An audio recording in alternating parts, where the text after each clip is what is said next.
बालक तू माता शेरावालिए, है अटूट ये नाता शेरावालिए हो। मैं बालक तू माता शेरावालिए, है अटूट ये नाता शेरावालिए, शेरावाली। नमस्कार, मुस्कान इंडिया न्यूज़ में आपका स्वागत है। आप हैं निशा के साथ और हम आपको लेकर आए हैं बहादुरगढ़, जहाँ पर शिव मंदिर है। बातचीत कराएंगे पंडित जी से। पंडित जी, बहुत बहुत स्वागत है हमारे मुस्कान इंडिया न्यूज़ के अंदर और हमारे दर्शक आपको देख रहे हैं, तो कृपया एक बार परिचय दीजिए। बहुत बहुत धन्यवाद सर। ये यहाँ पर जय शिव दुर्गा मंदिर है। ये बहादुरगढ़ बस अड्डे के सामने बिल्कुल जस्ट नजफगढ़ रोड पर। और यहाँ सुबह बहुत 4 बजे मंदिर खुलता है, पूजा पाठ होती है 4 बजे से लेकर, और 5:30 से लेकर और 7:30 बजे तक कथा होती है। कार्तिक का महीना चल रहा है, कार्तिक के महीने की कथा चल रही है। उसके बाद में जो भक्तजन पूजा पाठ आदि चलता रहता है। सुबह से लेकर और शाम को 8 बजे तक मंदिर की सेवा पूजा चलती है। पंडित जी, कितने वर्ष हुए इस मंदिर को स्थापित हुए? इस मंदिर को लगभग 42 साल हो गए। 42 साल से। कोई इसमें चमत्कारी सिद्ध बातें? माता दुर्गा जी का मंदिर है और जो भक्त यहाँ पे आज तक आया है उसकी सारी मनोकामना पूरी हुई है। भीड़ लगी रहती है, वैसे भी चलता यहाँ पर बस अड्डा है। जो भी यहाँ पे मन्नत मान के जाता है, कोई देश विदेश जाते हैं, कहीं व्यापार के लिए जाते हैं, कारोबार के लिए जाते हैं, तो अवश्य इस मंदिर में आकर सभी मत्था टेक कर अपनी मनोकामना लेकर जाते हैं। आज तक जो आया है उसकी सारी मनोकामना अवश्य पूरी हुई है। पंडित, कितने वर्ष हुए आपको मथुरा से दिल्ली आए? मेरे को 22 साल हो गई। मैं यहाँ पर 5 नवंबर 1998 को आया था। अब तक 22वां साल मुझे चल रहा है इसी मंदिर में सेवा पूजा करते हुए। तो क्या पंडित जी कर्मकांड, पूजा, भागवत कथा वगैरह सब करते हैं? हाँ जी, अब तक जो भी कर्म होता है जन्म से लेकर अंत तक, पूजा पाठ, विवाह, शादी, अनुष्ठान, महामृत्युंजय, गायत्री, जो भी कार्य होता है धार्मिक कार्य में सभी करता हूँ। जैसे कोई ऊपरी चक्कर से परेशान है उसके लिए? ऊपरी चक्कर से वैसे जो माई रानी की कृपा होती है बस पूरी हो जाती है, लेकिन मैं ज़्यादा जो है तांत्रिक के चक्कर में नहीं पड़ता। मेरा काम सिर्फ माता की पूजा पाठ, धर्म कर्म करना होता है। और माता रानी के जो मंदिर मत्था टेकता है, जहाँ बालाजी का मंदिर है, उसमें मत्था टेकता है, अपने आप ही अवश्य पूरी हो जाते हैं। पंडित जी, मैं अगर बात करूँ हमारे देश के और हमारे समाज की, हमारे कल्चर और संस्कृति की, तो हमारे समाज में आज जो है रफ्तार के हिसाब से बात करूँ, नवयुवक पीढ़ी हो या पुराना आदमी हो या कोई भी हो, रफ्तार के साथ चल रहे हैं। टेक्निकल सिस्टम आ चुका है, कंप्यूटर, लैपटॉप, मोबाइल। अगर किसी से कहूँ पूजा पाठ करो तो वो उतना कहता है कि सुबह अगरबत्ती लगाओ, काम पे जाओ, शाम को आओ। क्या भागवत कथा, कर्म कांड या और भी भागवत पूजा यज्ञ करना जरूरी होता है घर गृहस्थी के लिए? देखो, करना तो अति ज़रूरी है, क्योंकि हमारा जो मनुष्य जन्म मिला है ये बार बार नहीं मिलता, पहली बात। तो दूसरी बात ये कि सारे कार्य, ये जो भी 33 कोटि देवी देवता हैं, हमारी सारी मनोकामना पूरी करें। जितने भी योनियाँ हैं, खाना पीना सोना में हर योनि में होता है, लेकिन मनुष्य जन्म एक ऐसा है कि इसमें जो है हम धर्म कर्म कर सकते हैं, पूजा पाठ कर सकते हैं, भगवान का नाम ले सकते हैं, और सत्संग और सारे काम करते हो। ये भी काम जरूरी है, व्यवहारिक कार्य भी करना चाहिए, लेकिन कुछ समय, आधा घंटा सुबह, आधा घंटा शाम, चाहे 1 घड़ी आधी में अपनी याद, तुलसी संगत साधके में ठहीं कोट अपराध, चाहे थोड़ी सी देर के लिए, लेकिन परमात्मा के सामने हाजिरी लगाकर जरूर जाना चाहिए। जिस प्रकार से हम ड्यूटी करने जाते हैं, नौकरी करने जाते हैं, तो हम हाजिरी लगाते हैं ना, रजिस्टर में हाजिरी लगाते हैं, या जो डिजिटल इंडिया के अनुसार जो हम लगाते हैं, उसी प्रकार से भगवान के मंदिर में एक बार जब कहीं जाओ तो हाजिरी जरूर लगाना चाहिए।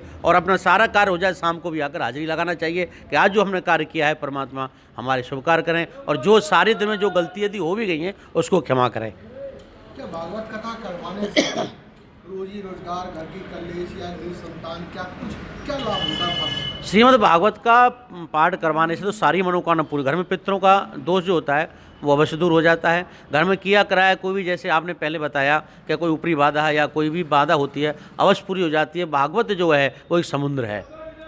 इसी प्रकार से यदि भागवत की एक बार भी घर में यदि पूजा हो जाए, एक बार भी यदि भागवत का पाठ हो जाए, फिर जो कुछ भी ऐसी नेगेटिव चीज़ जो है घर के अंदर नहीं रहती है, और घर में धन की वृद्धि, आयु की वृद्धि, यश की वृद्धि, संतान की वृद्धि, सारी मनोकामना, यश कीर्ति आदि बढ़ता रहता है। देखो, यही है भारत सरकार से कि मंदिरों का भी देखना जरूरी है। आप कहीं भी चले जाओ, मस्जिदों में चले जाओ, वहाँ भी जो है उनको सरकारी राहत मिलती है, चर्चों में भी मिलती है, लेकिन मंदिरों में आज तक किसी ने भी नहीं देखा।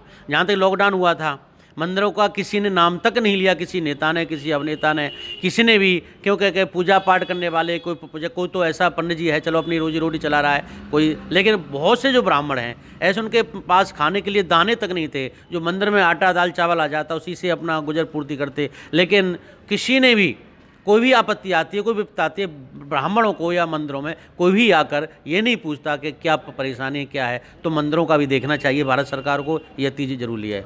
मैंने अगर देखा कि तो और भी समाज जो है जो उनको सरकार से मदद मिलती है, ब्राह्मण भाइयों की बात आती है तो वहाँ पे ये कह दिया जाता है जनरल कोटे से ब्राह्मण बहुत उच्च दर्जे पे अच्छे पैसे वाले इनको जरूरत नहीं है। क्या लगता है, मैंने और भी देखा इलाके में घूम के कि ब्राह्मण है उच्च दर्जे पे, लेकिन 60% 40% आज भी गरीबी से जूझ रहे हैं। देखो ब्राह्मण, मुझे लगता है आज मेरे अनुसार देखा जाए तो ब्राह्मण आने वाले 10-20 साल में जो ऊंची जो कहते हैं जाति हैं ये तो बिल्कुल पीछे हो जाएंगे। आज मैं अपनी ओर से चलता हूँ कि मेरी बेटी है, वो 91% जो है वो नंबर लेके आई है 12वीं क्लास में, अभी इसी साल उसने किया है, और उसको कहीं भी किसी अच्छे कॉलेज में उसका एडमिशन भी नहीं हो रहा।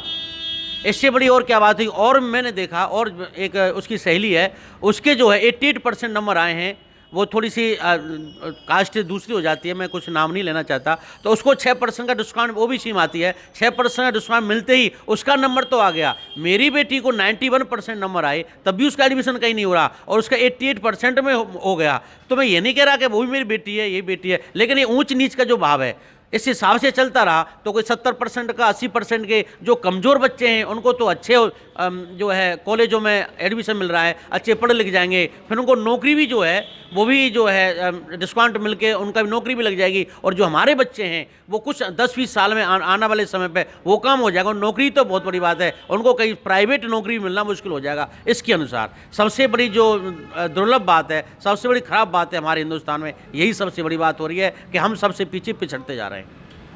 पंडित जी, मैं बात करूं कहीं कहीं आपका समाज खुद अपने आप जिम्मेदार नहीं है।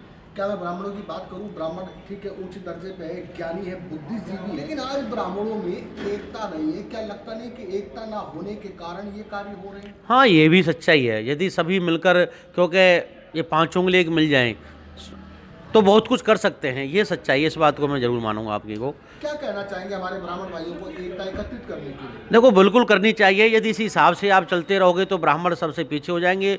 मैं ये नहीं कह रहा कि सभी भाई बराबर हैं, ठीक है, जो भी कास्ट है, लेकिन कहीं तक एकाग्र होकर ब्राह्मण भाइयों से निवेदन करता हूँ सभी ब्राह्मण भाई मिलकर और इसको आवाज़ को उठाना चाहिए, जिससे कि सरकार तक ये बात पहुँचे और सरकार इस बात को जो आगे लाए हमारी को भी। ठीक है पंडित जी, ये तो हमारे समाज से जुड़ी हुई बात हो गई। मैं वापस फिर आऊँगा एक बार देश के ऊपर और हमारे समाज के ऊपर। आने वाले त्यौहार में दिवाली आ रही है, दिवाली के वक्त आपके मंदिर में क्या पूजा पाठ विशेष रूप से क्या है? देखो दीपावली पे तो विशेष माता लक्ष्मी की, गणेश जी की, विष्णु भगवान की सबकी पूजा होती है और कई दिन से तैयारियां चल रही हैं। 5 दिन जो है विशेष पूजा होती है, त्रयोदशी से लेकर और जो है द्वितीया तक ये अच्छी पूजा चलती है। वो पूजा जो चलती है विशेषकर, और माता लक्ष्मी, कल का दीपावली है, उसके माध्यम से जो सारे दिन पूजा चलेगी। रात्रि को जागरण अक्सर कर जो कीर्तन वगैरह भी होगा शाम को, और पूजा पाठ होती है। और दूसरे दिन जो है गोवर्धन है, वहाँ भंडारा होगा, अन्नकूट का भंडारा है। तीसरे दिन भैया दूज, इसी प्रकार से पूजा पाठ चलती है। दीपावली की बहुत बहुत सभी देशवासियों को बहुत बहुत बधाई। भगवान आपके सुख शांति समृद्धि धन आयु की वर्षा होती रहे और माता लक्ष्मी जी की, गणेश जी भगवान, विष्णु भगवान का आशीर्वाद आप सब पे बना रहे और भगवान आपकी सभी मनोकामना पूरी करे। घर में सुख शांति समृद्धि लक्ष्मी का वास बना रहे। जय माता दी, जय माता दी। बहुत बहुत